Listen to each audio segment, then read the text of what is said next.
Bonjour et bienvenue à tous dans ce nouvel épisode d'un mot au hasard. On parle de tout à partir de rien. Et aujourd'hui, le rien, c'est le mot azime, qui se trouve être le dernier mot de la catégorie du A. Enfin, des mots qui commencent par A. Donc franchement, je peux vous dire que j'ai été très étonnée quand j'ai choisi un nombre au hasard et que c'est tombé sur la dernière page des lettres avec un A, et qu'ensuite j'ai encore pris un nouveau numéro au hasard et que c'était le dernier. Vous pensez peut-être que je rigole, mais pas du tout, je suis excitée, c'est incroyable quand même. Enfin bon, donc le mot aujourd'hui est azime.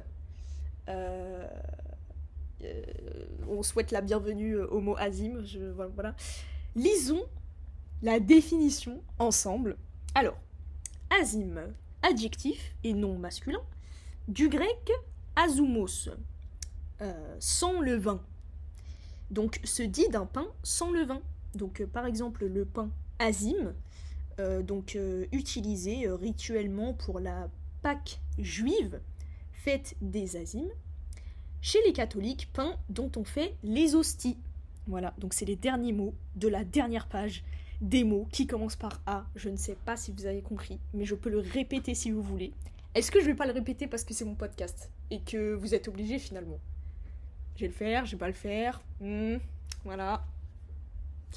C'est le dernier mot de la dernière page de la catégorie des mots qui commencent par A, c'est incroyable. Donc, azime, donc voilà, donc ça veut dire, ça se dit d'un pain qui n'est pas fait avec du levain, et en plus les hosties sont faites à partir de ça. Voilà, je ne savais pas. Alors déjà, moi quand j'ai vu le mot hostie, j'étais pas très sûre de ce que ça voulait dire, parce que je me suis dit, est-ce que c'est les petites rondelles comme ça qu'on donne dans les églises et tout ça? Et en fait, si, c'est bien ça. Donc voilà, donc je savais pas que ça venait de là, je savais que c'était quelque chose qui n'était pas élaboré gastronomiquement parlant, que c'était fait à base de peu d'ingrédients. Je sais plus si je savais que c'était fait à base d'eau, enfin bon. En tout cas, c'est assez intéressant de savoir que ça vient de là, et de connaître le mot azime, du coup, moi je ne connaissais pas. Et je ne savais pas non plus qu'on faisait du pain sans levain. Enfin, je sais qu'il y a des recettes de pâtes où il n'y a pas de levain, mais c'est pas vraiment du pain en soi. Je sais pas. Mais ouais, en tout cas, d'accord, ok. Même à la Pâque juive, voilà, moi je savais pas du tout. Donc la fête des azimes, voilà. Donc maintenant, si vous ne saviez pas, donc il existe la fête des azimes chez les juifs, qui est Pâques, du coup l'équivalent de Pâques pour les chrétiens. Je pense, étant donné qu'il y a marqué Pâques juive, voilà. Et alors moi, le pain, j'ai une histoire avec le pain. J'ai un background, j'ai des choses à dire.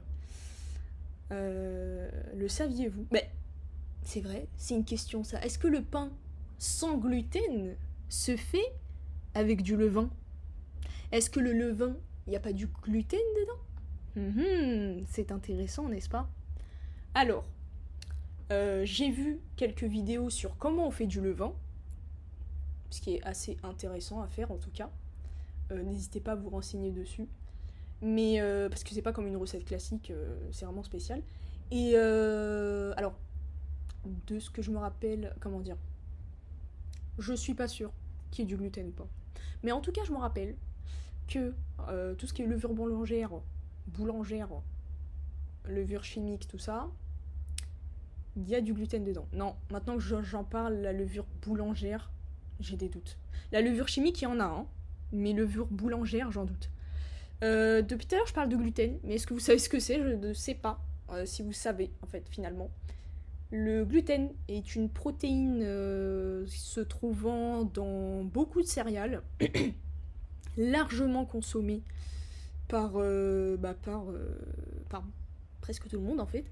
C'est une protéine qu'on peut retrouver dans le blé, l'orge, le seigle, tout ça, et qui se trouve donc dans les pâtes, les pâtes, pâtes bolo, hein, je parle pas des pâtes, voilà. Les pâtes, pas le riz. Tout ce qui est à base de blé et d'orge en général, un mot de seigle aussi, mais il n'y a pas beaucoup de, il y a pas beaucoup de seigle dans notre alimentation, à part peut-être les crêpes bretonnes, qui sont un peu brunes. Et donc en fait, voilà, donc par exemple le pain, les pâtes, les gâteaux, et encore énormément de choses qu'on ne soupçonne pas lorsqu'on n'est pas sans gluten, qui sont avec du gluten. Bah, vous avez sûrement entendu parler du gluten, du coup, parce que ces dernières années, on en parle de plus en plus quand même par rapport à avant, en fait.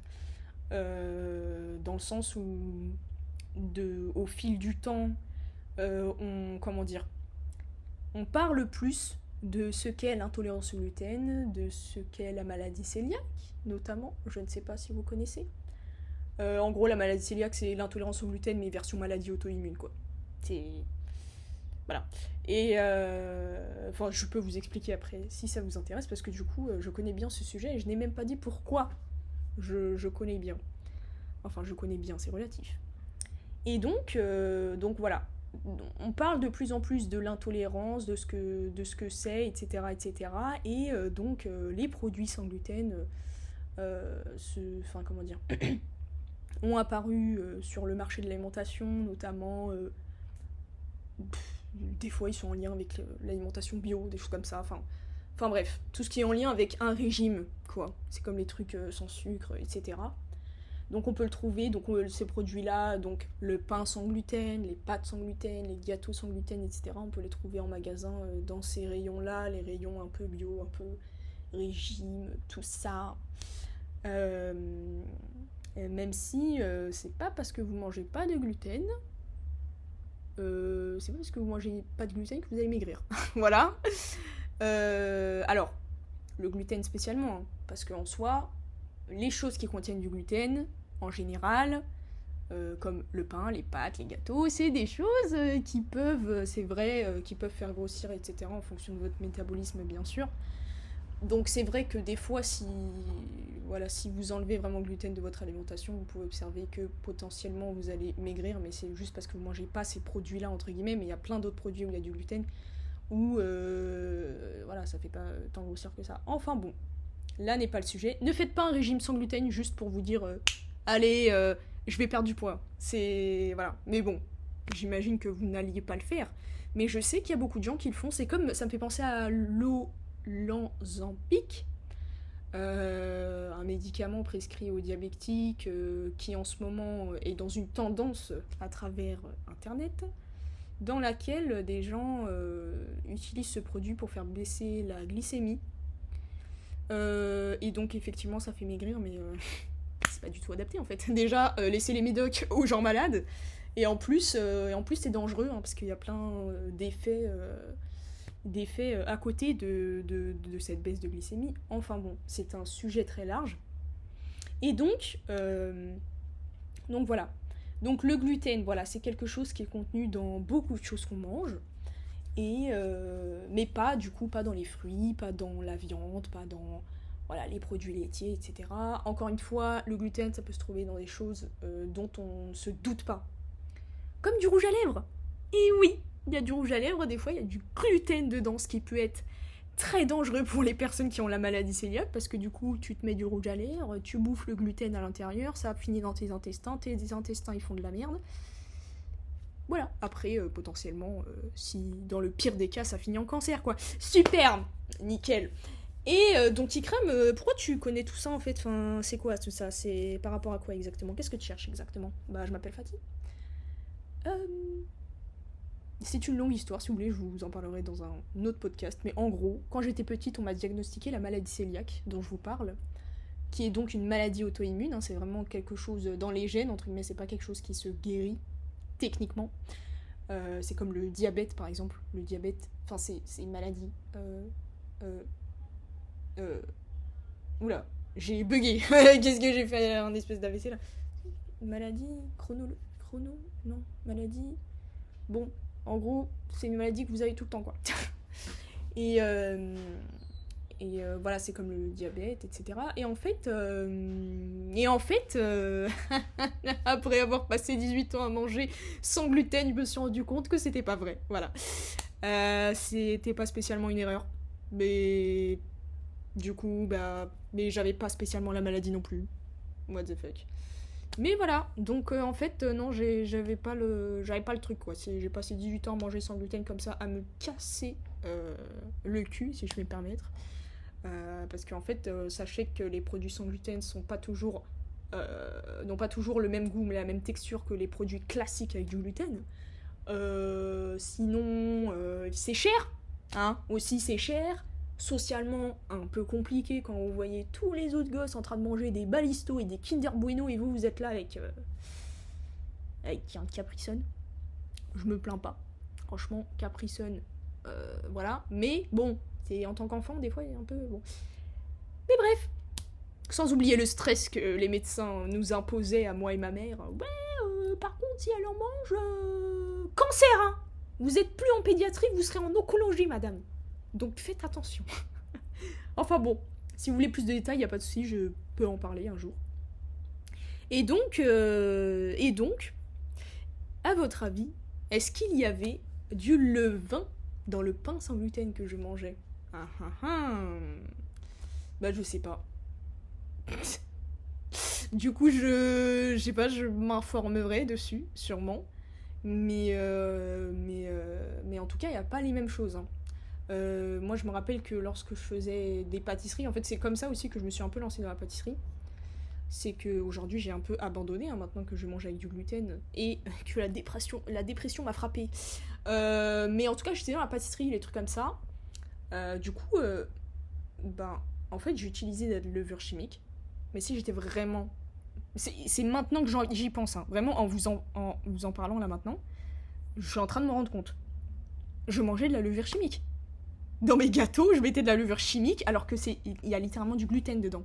En tout cas, ceux des magasins et tout ça, il y a du gluten dedans. Je sais pas si on peut fabriquer de la levure chimique de son côté, mais en tout cas, je sais que celle que vous achetez dans les magasins, il y a du gluten dedans. Et en fait, maintenant que j'y pense, je cuisinais avec ça en fait. Je m'en foutais. En fait, la farine, je prenais une farine sans gluten, ça c'est vrai. Mais sinon, le reste, pour ça, moi je m'en fichais, je sais pas. Et je vais pas vous dire le nombre de fois que j'ai mangé du gluten accidentellement et que en fait j'avais rien du tout en fait. J'avais pas mal au ventre, j'avais rien, alors que quelqu'un qui a la maladie cœliaque, il y a beaucoup de chances qu'il ait des maux au ventre. Et même quelqu'un qui a une intolérance. Parce que du coup j'avais ni l'un ni l'autre en fait. J'étais juste normale en fait, finalement. Mais bon. Et ce que j'ai pas dit aussi concernant le gluten, c'est que le gluten en fait effectivement c'est une protéine. Mais en fait c'est la protéine qui va donner l'élasticité à votre pâte. Et donc lorsque vous faites votre pâte, si vous n'avez pas de gluten, elle va être pas super élastique, elle va pas être souple, etc.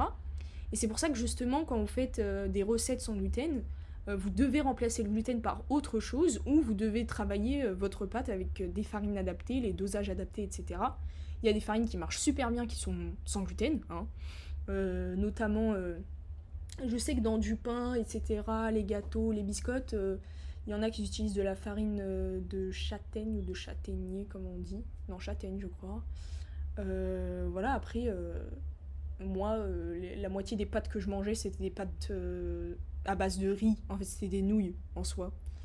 Et oui, je mangeais déjà des nouilles, alors que vous mangez vos falafels, les coquillettes et tout. Et voilà, en fait, et le gluten, du coup, en fait... ce qu'on peut observer, c'est que dans beaucoup de produits transformés, notamment le pain que vous achetez au magasin, je vous accuse pas, mais en fait dans les magasins, le pain qu'on achète, moins il est artisanal, plus il y a de chances qu'il y ait du gluten dedans.